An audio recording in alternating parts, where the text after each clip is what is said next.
Hello friends, आप सबका मेरे चैनल कानून और आपके अधिकार में हार्दिक स्वागत है। अगर अभी तक आपने मेरा चैनल सब्सक्राइब नहीं किया है या फिर आप मेरे चैनल पर न्यू हैं तो प्लीज़ नीचे बने हुए रेड कलर के सब्सक्राइब बटन को प्रेस करके इसे सब्सक्राइब करें और साइड में बने हुए बेल आइकन को प्रेस करें जिससे आपको टाइम टू टाइम मेरे नए वीडियोस का नोटिफिकेशन मिलता रहे। और प्लीज़ मेरे वीडियोस को लाइक और शेयर ज़रूर करें। फ्रेंड्स, आपने ह्यूमन राइट्स यानी कि मानव अधिकार पर वीडियो की डिमांड की थी, तो मेरा आज का ये वीडियो ह्यूमन राइट्स यानी कि मानव अधिकार पर है। ह्यूमन राइट्स के बारे में डिटेल से जानने के लिए वीडियो को लास्ट तक ज़रूर देखें। तो स्टार्ट करते हैं आज का वीडियो। इंडिया में मानव अधिकार कानून 28 सितंबर 1993 से प्रभाव में आया और मानव अधिकारों के संरक्षण के लिए राष्ट्रीय मानव अधिकार आयोग मतलब नेशनल ह्यूमन राइट्स कमीशन की स्थापना 12 अक्टूबर 1993 को मानव अधिकार संरक्षण अधिनियम 1993 के तहत की गई थी, जिसका मुख्यालय दिल्ली में है। मानव अधिकार संरक्षण अधिनियम 1993 की धारा 21 यानी कि ह्यूमन राइट्स प्रोटेक्शन एक्ट 1993 के सेक्शन 21 में मानव अधिकारों को डिफाइन किया गया है। इस सेक्शन के अकॉर्डिंग मानव अधिकारों का अर्थ है संविधान के अंतर्गत गारंटीड अथवा अंतर्राष्ट्रीय प्रसंविधाओं में सम्मिलित तथा भारत के न्यायालयों द्वारा प्रवर्तनीय जीवन, स्वतंत्रता, समानता तथा व्यक्ति की गरिमा से संबंधित अधिकार। 20 दिसंबर 1993 को संयुक्त राष्ट्र संघ की महासभा ने ह्यूमन राइट्स के संरक्षण के लिए पेरिस प्रिंसिपल्स को अपनाया था, जिसके अनुसार सभी देशों को राष्ट्रीय मानव अधिकार संस्थाएं स्थापित करने के लिए निर्देशित किया गया था। हालांकि भारत ने उससे पूर्व ही 12 अक्टूबर 1993 को राष्ट्रीय मानव अधिकार आयोग का गठन कर लिया था। 20 दिसंबर 1993 को संयुक्त राष्ट्र संघ की महासभा ने ह्यूमन राइट्स के संरक्षण के लिए पेरिस प्रिंसिपल्स को अपनाया था, जिसके अनुसार सभी देशों को राष्ट्रीय मानव अधिकार संस्थाएं स्थापित करने के लिए निर्देशित किया गया था। हालांकि भारत ने उससे पहले ही 12 अक्टूबर 1993 को नेशनल ह्यूमन राइट्स कमीशन की स्थापना कर दी थी।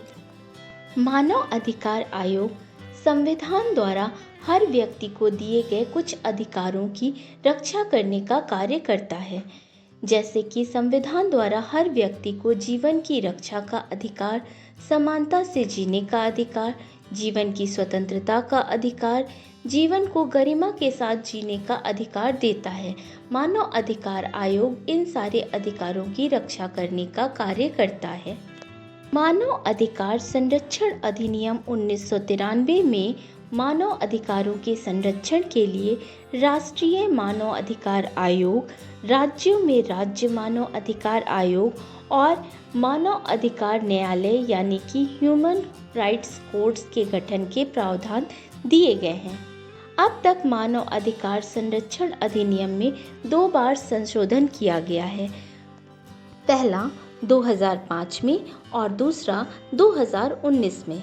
अब बात आती है कि मानव अधिकार आयोग का गठन किस प्रकार किया जाता है, शिकायत का प्रोसीजर क्या होता है और किसी शिकायत के प्राप्त होने पर उस शिकायत पर जांच करने और शिकायत का निस्तारण करने के लिए आयोग को क्या अधिकार प्राप्त हैं।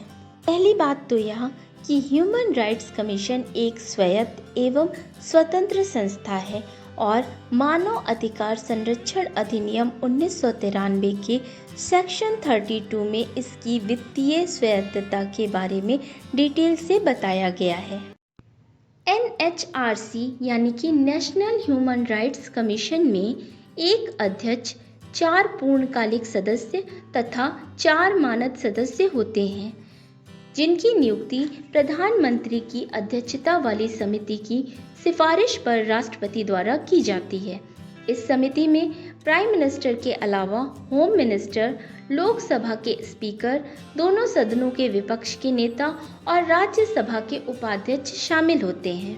राष्ट्रीय मानव अधिकार आयोग के अध्यक्ष के रूप में सीजेआई यानी कि भारत के मुख्य न्यायाधीश की नियुक्ति की जाती है। एक सदस्य के रूप में ऑनरेबल सुप्रीम कोर्ट के वर्तमान जज या निवर्तमान जज की नियुक्ति की जाती है। एक सदस्य के रूप में किसी भी ऑनरेबल हाई कोर्ट के सीजे यानी कि मुख्य न्यायाधीश जो कि वर्तमान या निवर्तमान हो, उनकी नियुक्ति की जाती है। 2 मेंबर वो होते हैं जिन्हें मानव अधिकारों के बारे में अच्छी नॉलेज होती है या फिर जिन्हें मानव अधिकार के क्षेत्रों में कार्य करने का व्यवहारिक ज्ञान प्राप्त होता है। बाकी के 4 मानद सदस्य राष्ट्रीय अल्पसंख्यक आयोग, राष्ट्रीय महिला आयोग, राष्ट्रीय अनुसूचित जनजाति आयोग, राष्ट्रीय अनुसूचित जाति आयोग के अध्यक्ष होते हैं। अब बात आती है कि मानव अधिकार आयोग में शिकायत कैसे की जाती है। तो पहली बात तो ये है कि सभी राज्यों में राज्य मानव अधिकार आयोग हैं और कोई भी व्यक्ति वहां पर लिखित शिकायत कर सकता है। आयोग में शिकायत करने पर किसी प्रकार की कोई फीस यानी कि शुल्क नहीं देना होता है। यह आयोग पर निर्भर करता है कि वह फोन से प्राप्त सूचना को शिकायत के रूप में दर्ज करे या ना करे। आयोग को किसी घटना का जिसमें उसे ऐसा लगता है कि इसमें मानव अधिकारों का हनन हुआ है, वह वहां उस घटना का सुमोटो ले सकता है यानी कि स्वतः संज्ञान ले सकता है, या किसी सामाजिक संस्था द्वारा घटना की शिकायत मानव अधिकार आयोग में की जा सकती है। अक्सर मानव अधिकार आयोग ऐसी घटनाओं की जांच करता है जिसमें मानव अधिकारों के हनन की संभावना दिखती है, जैसे पुलिस हिरासत में मौत की घटना, रेप या सेक्सुअल हैरेसमेंट, भोजन, स्वास्थ्य, पेयजल, स्वास्थ्य सुविधाओं को सभी को प्राप्त होने के संबंध में, अनुसूचित जाति, अनुसूचित जनजाति को मिलने वाली सुविधाओं, आतंकवादी प्रभावित क्षेत्रों में हिरासत में मौत या फर्जी इनकाउंटर की संभावना पर, बाल गृहों, जेलों में कैदियों की स्थिति पर, बंधुआ मजदूरी, पुलिस के द्वारा उत्पीड़न की घटनाओं पर, दहेज, सांप्रदायिक हिंसा आदि।